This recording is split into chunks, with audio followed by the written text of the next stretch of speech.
Ita Women's Month, in tampok mo't dagiti abogado ti libre a serbisyo da kadagiti babbai. Baban iti Integrated Bar of the Philippines-Baguio Benguet Chapter, anang ipatumpal iti free legal assistance kapinanang ti Department of Labor and Employment Cordillera. Ada detalye ni PTV intern Lawrence Paneda. Kagiddan ti Women's Month celebration kan aktibidad ti Department of Labor and Employment Cordillera, insayangkat Integrated Bar of the Philippines ti free legal aid ti opisina ti DOLE. Punteriya ti aktibidad ang matulungan dagiti babbai nga dani ti parikot ang masolbar laang babaan ti legal awagas. Nagtinulong ti DOLE kan IBP tanong maipaayan ti importansya dagiti babbai nga daan ti parikot akurang ti panakamu itilintag kan karbanganda iti unag ti pamilya kan kagimungan.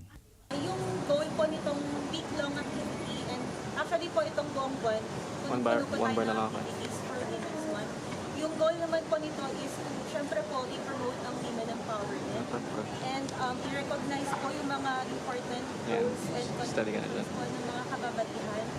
Normally, di bausi no, di maklaman for women, resource system, work-related relations sa mga women, workers, for example, their benefits,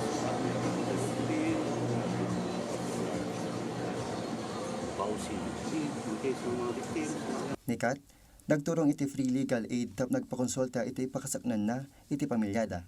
Kinunana adakkel tinaitulong dagiti abogado anang gilawlawag iti pakasaknan da. They're very approachable. Tas given na talagang inakay nila yung kaso, you won't feel like you're being ignored or being set aside. Kasi yun ang isang common experience ng mga babae. And having this opportunity, they can speak out and they know what they can do in the future. Malaksid kadagiti babae, nagturong mat ni Edwin ang nagpanotaryo iti dokumento na. Sigun kenkwana, urisan na babae, agtalak nga asikason dagiti abogado, ti pinagturong na iti nasao nga opisina. Nagpatulong iti pakasaknanda iti lote. Malaking tulong kasi galing ako sa pauno minsan. Iba yung advice nila.